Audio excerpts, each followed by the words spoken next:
जब मामले की कार्रवाई में मजिस्ट्रेट साहब के बस की बात ना रहे तब कार्रवाई कैसे होगी, कैसे मुकदमा आगे चलेगा, तो यही सारी चीज बता रखी है आपकी सीआरपीसी के चैप्टर 24 के अंदर। तो सीख लेते हैं सीआरपीसी सेक्शन 322 से लेकर 324 तक। देखिए क्या कहते हैं, procedure in cases which magistrate can not dispose of, कि वहां पे क्या प्रोसीजर होगा जहां पे मजिस्ट्रेट साहब को यह लगता है कि भाई इस केस का निपटारा मैं नहीं कर सकता, मेरे बस की बात नहीं है, फिर कार्रवाई आगे कैसे बढ़ेगी, कैसे मुकदमा आगे चलेगा, तो वही सारी चीज बता रखी है इसके अंदर। देखिए दो तरह की बात कहता है सेक्शन। पहली बात यह कहता है कि जिले के मजिस्ट्रेट साहब के सामने अगर किसी मामले का ट्रायल और इंक्वायरी चल रही है और उस ट्रायल और इंक्वायरी के दौरान कोई ऐसा एविडेंस आता है और उस एविडेंस को देखने के बाद मजिस्ट्रेट साहब को यह लगता है कि जो मामला मेरे पास आया था उसकी सुनवाई तो मैं कर सकता हूं, उसका निपटारा मैं कर सकता हूं, लेकिन एविडेंस देखने के बाद यह लगा कि इस एविडेंस के आधार पे कोई और बड़ा मामला भी बन सकता है, यानी कि जो मामला मेरे पास आया उसके अलावा कोई और बड़ा मामला बनेगा ही बनेगा, लेकिन जो बड़ा मामला बनेगा उसकी इंक्वायरी ट्रायल में नहीं कर सकता, मेरे बस की बात नहीं है। तब ऐसे में वो क्या करेगा, वो मजिस्ट्रेट उस कार्रवाई को रोक देगा। देखिए कैसे, मान कर चलिए कोई बहू आ गई और उसने क्या कहा कि मेरा पति और मेरी सास ने मेरे को पीटा। अब मामला आया था 323 का, और जब 323 लगती है तो उस मामले का निपटारा कोई भी मजिस्ट्रेट कर सकता है। मान के चलते हैं सेकंड क्लास मजिस्ट्रेट है, इनकी कोर्ट में मामला आ गया। अब ये 323 के मामले का तो निपटारा कर सकते हैं, लेकिन एविडेंस आए, एविडेंस को देखने के बाद लगा कि इस बहू को पीटा क्यों, तो इस बहू को पीटा था भाई दहेज के लिए। एविडेंस को देखने के बाद लगा भाई दहेज के लिए पीटी गई है, तो लेकिन दहेज का अगर मामला बन गया, क्योंकि एविडेंस आएंगे तो फिर वो आरोप तो लगेंगे साथ में। अब वो ये थोड़ी है कि मजिस्ट्रेट साहब उनको भूल जाएंगे, मेरे पास तो सिर्फ यही आई है, मैं तो इसी की इंक्वायरी करूंगा, नहीं। अगर दहेज का मामला लग रहा है तो फिर दहेज वाले सेक्शन भी लग जाएंगे ना साथ में। तब इनको लगा कि अगर कल को दहेज का मामला बन गया तो उसका निपटारा मैं नहीं कर सकता भाई, मेरे बस की बात नहीं है, वो तो फर्स्ट क्लास मजिस्ट्रेट करेंगे। तब ऐसे में क्या करेंगे, ऐसे में इस इंक्वायरी को रोक देंगे जी, ये कहता है ये सेक्शन। अब इंक्वायरी को रोकेंगे कब कब, तो तीन तरह की बात बता दी। इस कार्रवाई को रोकेंगे कब कब, ये तीन तरह की बात बता दी। पहली बात तो ये बता दी कि अगर उनको लगता है, जिनके सामने मामला चल रहा है, कि भाई मेरे बस की बात नहीं है और ना मेरे पास इतनी पावर है कि मैं इस मामले को किसी और को सौंप सकूं, तब ऐसे में वो कार्रवाई को रोक देंगे। ठीक है। दूसरी बात, या फिर एविडेंस आने के बाद उनको लगा कि भाई इस मामले का जो निपटारा है ना, मेरे बस की बात तो नहीं है, लेकिन किसी दूसरे मजिस्ट्रेट साहब के बस की बात है। जैसे मान के चलो 323 आया था, फिर एविडेंस देखने के बाद लगा कि भाई ये भी लग रहा है। अब ये जब लग गया तो इस मामले की सुनवाई कौन करता है, फर्स्ट क्लास मजिस्ट्रेट कर सकता है, और ये है सेकंड क्लास। तब इनको लगा कि इस मामले का जो ट्रायल है वो तो फर्स्ट क्लास मजिस्ट्रेट चलाएंगे, तब ये फिर उनके पास भेज देगा और अपने यहां से कार्रवाई को रोक देगा। और या फिर इनको लगता है कि अगर उन्होंने सुनवाई नहीं की फर्स्ट क्लास ने, तो वो उस मामले को आगे भी सौंप सकते हैं, उनके पास में ये भी पावर है, तो खुद क्या करेगा, खुद कार्रवाई को रोक देगा। तो दोनों सिचुएशन समझ में आई। देखो ये सिर्फ तीन तरह की सिचुएशन बता रखी है कि कार्रवाई को कब रोकेगा। पहली बात, जब इसके बस की बात नहीं है। दूसरी बात, जब इसको लगा कि भाई मेरे तो बस की बात नहीं है, लेकिन किसी और के बस की बात है, किसी और मजिस्ट्रेट के पास, तो ये उसके पास भेज देगा और अपने यहां से कार्रवाई को रोक देगा। तीसरी बात, अगर इसको लगा कि भाई जो मामला मेरे पास आया है और एविडेंस के बाद अगर लग रहा है देखने के बाद कि मामला कोई और बड़ा हो सकता है, तब उस मामले का जो ट्रायल है वो तो सिर्फ सीजीएम ही कर सकता है, तब अपने यहां से क्या कर देगा, कार्रवाई को रोक देगा। तो इन तीन सिचुएशन में मजिस्ट्रेट साहब क्या कर सकते हैं, कार्रवाई को रोक सकते हैं, अगर उनको लगता है कि भाई मेरे बस की बात नहीं है तो। अब कार्रवाई को तो रोक दिया, तब आगे क्या होगा, अब वो कार्रवाई को रोक के उस फाइल को, उस रिपोर्ट को, जो उस मामले के उन एविडेंस को उस मजिस्ट्रेट साहब के सामने भेज देगा जो उस मामले का ट्रायल चला सकता है। जैसे दहेज का बन गया तो अब ये किसके पास भेजेगा, ये सेकंड क्लास मजिस्ट्रेट है तो ये फर्स्ट क्लास मजिस्ट्रेट के पास में वो फाइल को भेज देगा और सारी रिपोर्ट को भेज देगा जी, अपने के बस की तो बात है नहीं, मैंने तो कार्रवाई को रोक दिया, अब आप जानो और आपका काम जाने। लेकिन वहां भेजने से पहले किसके ऑर्डर लेगा, उस कोर्ट के सीजीएम के ऑर्डर लेगा जिस कोर्ट के अधीनस्थ वो काम ऐसे कर रहा है। तो पहली चीज आई थिंक आपको क्लियर हो गई होगी। दूसरी बात ये कहता है कि अब मामला जिस मजिस्ट्रेट साहब के सामने आया है, यानी कि डिलीवर होके आया, पहले सेकंड क्लास मजिस्ट्रेट के सामने था, अब मामला आ गया मान के चलो सीजीएम के पास में या फर्स्ट क्लास मजिस्ट्रेट के सामने, वो फाइल आ गई, वो जो उन्होंने जो कार्रवाई रोकी थी, अब इनके पास वो फाइल आ गई। अब इन्होंने फाइल खोल के देखा और पढ़ा, अगर इनको लगता है कि भाई उस कार्रवाई का, यानी कि उस मामले की कार्रवाई ये लोग कर सकते हैं, सशक्त है उस चीज के लिए, कैपेबल है उस चीज के लिए, इनके पास पावर है, हाँ इनके बस की बात है उस मामले में कार्रवाई करना, तो ये खुद भी कार्रवाई कर सकते हैं और अगर इनके कोई सबऑर्डिनेट है तो फाइल ये उसको भी ट्रांसफर कर सकते हैं, जैसे अपने सीजीएम साहब हो गए। ठीक है, अब सीजीएम साहब के सामने मान के चलो फाइल चली गई, तो ये क्या देखेंगे भाई, इस मामले की इंक्वायरी इस ट्रायल में चला सकता हूँ, मैं सकता हूँ, तो ये खुद भी चला सकते हैं, और अगर ये चाहे तो अपने एडिशनल को, और ये चाहे तो अपने असिस्टेंट के पास में क्या कर सकते हैं, असिस्टेंट जुडिशियल मजिस्ट्रेट के पास में उस फाइल को ट्रांसफर कर सकते हैं, क्योंकि ये लोग क्या है, ये इसके सबऑर्डिनेट काम कर रहे हैं। समझ में आया या नहीं आया मेरे को जरूर बताएं। तो सीखते हैं सीआरपीसी सेक्शन 323। कोई भी डाउट हो, हल्का सा भी डाउट हो, बेझिझक कमेंट कीजिए, और इंस्टाग्राम पे मैसेज करना चाहते हैं, पर्सनली अगर पढ़ना चाहते हैं तो वहां पे भी आप मैसेज कर सकते हैं, आईडी मेरी नीचे डिस्क्रिप्शन में मिल जाएगी। और एक चीज और, अगर आप एविडेंस एक्ट सीखना चाहते हैं और आईपीसी को दोबारा से 1 से लेके 511 के सेक्शन विद केस लॉ अगर सीखना चाहते हैं टोटली बिल्कुल आसान भाषा में, तो एक बार डिस्क्रिप्शन चेक जरूर कर लें।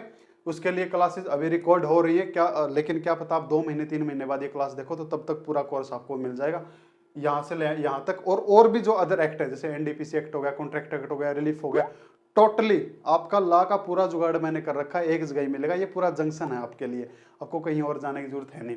बस ये है कि मैं अकेला ही हूँ, तो मैं अकेला अब धीरे धीरे काम कर रहा हूँ। तो अगर और टीचर होते तो थोड़ा जल्दी होता, अब अकेला कर रहा हूँ तो थोड़ा टाइम लगेगा। देखो, तो एक बार डिस्क्रिप्शन चेक जरूर कर लेना इन चीजों के लिए, ठीक है। प्रोसीजर व्हेन, वहां पे क्या प्रोसीजर होगा, आफ्टर कॉमिसमेंट स्टार्ट होने के बाद of inquiry of trial, trial और इंक्वायरी स्टार्ट होने के बाद magistrate find case should be committed, कि मजिस्ट्रेट साहब को लगा कि भाई मामला तो आगे सौंपना चाहिए।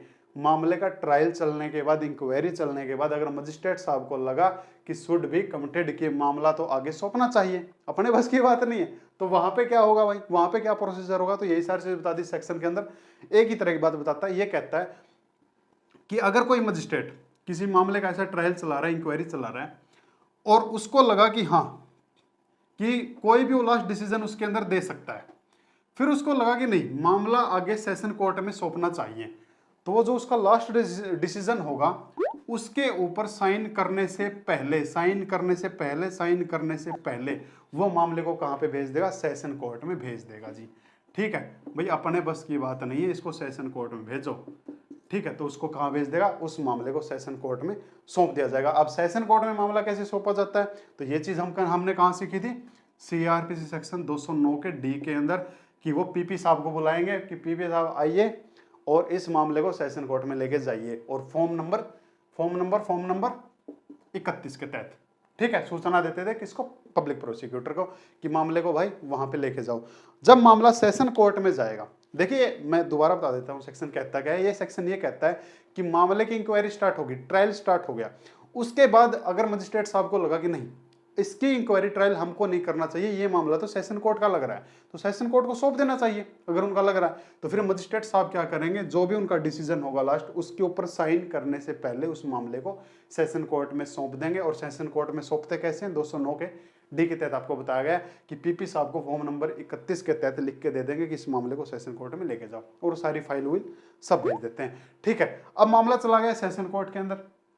अगर मामला सेशन कोर्ट में चला गया तो फिर वहां पे इंक्वायरी ट्रायल कार्रवाई वैसे ही चलेगी जैसे सेशन कोर्ट में चलती है, यानी कि 225 से लेके 237 तक जो बातें हमने आपको बताई हैं, कि पब्लिक प्रोसिक्यूटर मामला लेके जाएगा, जाते ही फिर बताएगा कि झापना तुसी ग्रेट हो, तोहफा कबूल करो, एक और फाइल आपके लिए लेके आए हैं, बस आप इजाजत दीजिए मामला स्टार्ट करने की। ठीक है, तो पब्लिक प्रोसिक्यूटर मामला चलाता है, फिर कबूल करवाया जाता है, एविडेंस बुलाए जाते हैं, विटनेस बुलाए जाते हैं, उनको देखा जाता है, फिर एक्यूज से भी रिक्वेस्ट की जाती है कि लाडले तू भी कुछ बता दे तेरी पेशी में। तो सारी चीज सीखी तो थी यार, तो वहां पे आप जाके सीख लेना। तो ये सेक्शन समझ में आया या नहीं आया मेरे को जरूर बताएं। 324 trial of person previously convicted, उसके ऊपर क्या ट्रायल चलेगा भाई, जो पहले से दोषी सिद्ध है ऑफ ऑफेंस अगेंस्ट ये coins stamp law of property के लिए। ठीक है, तो वहां पे क्या इंक्वायरी होगी, जहां पे अगर वो पहले से दोषी सिद्ध हो चुका था कॉइन के लिए या फिर स्टाम्प के लिए या फिर प्रॉपर्टी के लिए। अब ये कौन से मामले होते हैं भाई, तो ये हमने सीखे थे आईपीसी सेक्शन 330 से लेके 363 तक सीखे थे ना, कि अगर कोई सिक्का नकली बनाता है, सिक्के को खुरचता है, सिक्के का इंपोर्ट एक्सपोर्ट करता है, या फिर नकली स्टाम्प बनाता है, 255 के बाद सीखे तो थी टोटली चीजें आईपीसी के अंदर। और सीखनी हो तो वो जब मैंने बताया डिस्क्रिप्शन में जाके लिंक चेक कर लेना। और प्रॉपर्टी के लिए हमने कहां से सीखना स्टार्ट किया था, आईपीसी सेक्शन 378 से लेके और 362 तक, यहीं तक था ना, हाँ यहीं तक था, दान पेटी तक। देखिए क्या कहता है, अरे 462 है भाई, 462 है, चोरी से लेके दान पेटी तक हमने सीखा था। देखो अगर कोई इंसान ये अपराध पहले कर चुका है, ये वाले अपराध पहले कर चुका है और उनकी सजा 3 साल या 3 साल से ज्यादा की काट चुका है, कोई भी ऐसे कोई भी अपराधी ये अपराध कर चुका है और इनकी सजा 3 साल या 3 से ज्यादा वो काट चुका है। अब जेल से बाहर आने के बाद फिर हरामखोर ने यही काम कर दिया, यानी कि इन अपराधों में से फिर कोई अपराध कर दिया, और अब की बार भी जिस मजिस्ट्रेट साहब के सामने उसका ट्रायल चल रहा है, इंक्वायरी चल रही है, उन मजिस्ट्रेट साहब को लगा कि अब की बार फिर फंसेगा, फिर जेल में जाएगा। देखिए क्या कहता है, जैसे मजिस्ट्रेट साहब हो गए, ठीक है, ये वो एक्यूज है, कौन, जो आदतन मजबूर है, जो हैबिचुअल ऑफेंडर है। हैबिचुअल ऑफेंडर मतलब पहले भी कांड कर चुका है, इसने पहले सजा काट चुका है, किन मामलों में, इन मामलों में। कितनी सजा, 3 साल से ज्यादा की। अब दोबारा फिर कटघरे में आ गया, ठीक है, और मजिस्ट्रेट साहब को सारे एविडेंस देखने के बाद, विटनेस को सुनने के बाद ये फील हो चुका है कि कांड तो इसी ने किया है, अब की बार फिर लपेट दिया साले ने। तो अब की बार अब क्या होगा, अगर ये मजिस्ट्रेट साहब खुद सक्षम है, सशक्त है उस काम को करने के लिए, सजा देने के लिए, तो क्या करेंगे, खुद भी उसको सजा दे सकते हैं। और अगर इनको लगा कि नहीं, जो मैं सजा देना चाहता हूं उससे ज्यादा सजा इसको दी जाए, अगर ऐसी उनकी इच्छा है, तब ऐसे में मामला किसको ट्रांसफर कर देगा, या तो सीजीएम को या फिर सेशन कोर्ट को। अगर खुद देना चाहता है सजा तो खुद भी दे सकता है, अगर कैपेबल है तो, और अगर कैपेबल नहीं है तो मामला कहां भेज देगा, सीजीएम या सेशन के पास में भेज देगा। जैसे 420 का मैटर ले लेते हैं, आईपीसी सेक्शन 420 के तहत किसी ने बेईमानी की और 3 साल की जेल काट आया, ठीक है, इसके अंडर आ गया ना 420, 3 साल की जेल काट के बाहर आ गया, आते ही बाहर फिर बेईमानी कर दी, फिर 420 लग गई। अब की बार फिर है, जो एविडेंस मिले मजिस्ट्रेट साहब को लगा कि अब की बार फिर जाएगा, और ये मजिस्ट्रेट जो है वो फर्स्ट क्लास है, क्योंकि 420 के मामले की सुनवाई कौन करता है, फर्स्ट क्लास मजिस्ट्रेट करता है। ऐसे फिर एविडेंस देखने के बाद लगा कि नहीं, अब की बार फिर जाएगा साला। तब ऐसे में अगर ये खुद सशक्त हैं, कैपेबल हैं, क्योंकि फर्स्ट क्लास मजिस्ट्रेट है, फर्स्ट क्लास मजिस्ट्रेट इसका इंक्वायरी ट्रायल इसको निपटारा इसका कर सकते हैं, तब ये चाहेंगे तो खुद सजा दे सकते हैं। लेकिन अगर ये चाहते हैं कि नहीं, इसको रिग्रेस मिले, यानी कि सजा से अलग कोई सजा मिले इसको, हरामखोर को, या फिर ये कोई ऐसी सजा चाहते हैं जो इनके बस की बात नहीं है, तब ऐसे में मामला सीजीएम के पास में या फिर सेशन कोर्ट में मामला ट्रांसफर कर देंगे। अब जब मामला सीजीएम और सेशन कोर्ट में जाएगा, फिर वो अपने आप देखेंगे उसको कितनी सजा देनी है, जितनी उनको सजा ठीक ठीक लगेगी उतनी वो दे देंगे। दूसरी बात इस सेक्शन के अंदर ये कह दी कि अगर वहीं पे अकेला एक्यूज है, यानी कि जो आदतन मजबूर है, जो हैबिचुअल ऑफेंडर है, वो अकेला है, तो उस अकेले को कहां भेज देंगे, उस कोर्ट में भेज देंगे जिसको ऐसे वो सजा दिलवाना चाहते हैं, यानी कि खुद तो कैपेबल नहीं है, लेकिन वो सीजीएम के पास उन्हें उसको भेज दिया सजा दिलवाने के लिए। अकेला है तो अकेले को भेज देंगे, लेकिन इसी के साथ में अगर इसके 1-2 साथी और हैं इसी मामले में, सेम मामले में, जैसे 3 हो गए, तो इन तीनों को ही भेजेंगे, ये थोड़ी कि एक को ही भेजेंगे। समझ में आई बात, अगर अकेला एक्यूज है तो अकेले को भेज देंगे, लेकिन अगर इस ऑफेंस में सेम ट्रायल के अंदर 3 एक्यूज हैं और लगता है कि इन्होंने कांड किया, तीनों ने पक्के वाला, तो इन तीनों को ही उठा के वहां पे भेज देंगे कि अब तुम्हारी जो जान है ना, तो वो उसके हाथ में है, इंसान की जान क्या बोलते थे, तोते में, तो अब तुम्हारी जान उन मजिस्ट्रेट साहब के हाथ में, वो तुमको कितनी सजा देंगे, तो अब तीनों को ही भेज देंगे जी। दूसरी बात ये कहता है, लेकिन अगर ये मजिस्ट्रेट साहब इन तीनों में से किसी को एक को डिस्चार्ज कर देते हैं, अब जब डिस्चार्ज कर दिया, डिस्चार्ज कैसे करते हैं, सीआरपीसी सेक्शन 239 और 244 के तहत में डिस्चार्ज करते हैं। अब जिसको डिस्चार्ज कर दिया, डिस्चार्ज का मतलब क्या होता है, डिस्चार्ज का मतलब ये होता है ना रिहाई, उसको तो वो तो जा ही चुका, उसको थोड़ी भेजेंगे, समझ में आया। तो ये कहता है जी ये सेक्शन, मैं रिपीट कर देता हूं, देखिए क्या कहता है 322। भाई वहां पे क्या प्रोसीजर होगा, जहां पे मजिस्ट्रेट साहब के बस की बात नहीं है तो कार्रवाई को रोक देंगे भाई, अगर खुद के बस की बात नहीं है जब कार्रवाई को रोक देंगे। दूसरी बात, जब उनको लगा कि मेरे बस की बात नहीं है लेकिन कोई दूसरा मजिस्ट्रेट कार्रवाई कर सकता है, तब कार्रवाई को रोक देंगे। तीसरी बात यह कि अगर उनको लगता है कि भैया जो मामला मेरे सामने आया हुआ है इसकी कार्रवाई सिर्फ सीजीएम कर सकता है, तब वो कार्रवाई को रोक देंगे और उनके पास मामले को भेज देंगे, उस मजिस्ट्रेट साहब के सामने भेज देंगे जो ऐसी कार्रवाई कर सकता है, और उन सारी रिपोर्ट को, फाइल को टोटली उनके साथ में भेज दिया जाएगा। ठीक है, इस सेक्शन के अंदर फिर दूसरी बात यह कह दी कि जिसके पास अब फाइल गई है वो खुद अगर कैपेबल है तो खुद भी कार्रवाई कर सकता है, और उसका अगर कोई सबऑर्डिनेट है तो उसको भी फाइल को क्या कर सकता है, ट्रांसफर कर सकता है। 323 की कार्रवाई स्टार्ट होने के बाद अगर मजिस्ट्रेट साहब को लगा कि भाई ये जो मामला है तो सेशन कोर्ट को सौंपना चाहिए, तो फिर वो सेशन कोर्ट को उस मामले को सौंप देंगे। कैसे सौंपते हैं वो सारी चीज मैं आपको बता चुका हूँ। 324 कि अगर कोई इंसान पहले से कांड कर चुका, कौन से, कोइन वाले और ये प्रॉपर्टी वाले, पहले से सजा काट चुका और दोबारा फिर कटघरे में आ गया, तब ऐसे में जो मजिस्ट्रेट उस मामले की कार्रवाई कर रहा है, अगर उसको लगा कि मैं कैपेबल हूं सजा देने के लिए तो सजा दे सकता है, और अगर उसको लगा कि मैं कैपेबल नहीं हूं तो वो मामले को यहाँ पे ट्रांसफर कर देगा। फिर यहाँ पे मामला जाने के बाद अब ये जाने और इनका काम जाने। दूसरी बात ये कह दी कि अगर वहीं पे कटघरे में जो एक्यूज है, अगर एक्यूज अकेला है तो अकेले को ट्रांसफर कर देंगे। एक्यूज के साथ में अगर कोई और साथी है, यानी कि उस ट्रायल के अंदर 2 लोग 3 लोग 4 लोग एक्यूज हैं, तो चारों को वहां पे भेज देंगे। लेकिन अगर उनमें से किसी को डिस्चार्ज कर दिया हो इनके तहत, तब तो उसको छोड़ ही दिया गया, तो उसको थोड़ी भेजेंगे।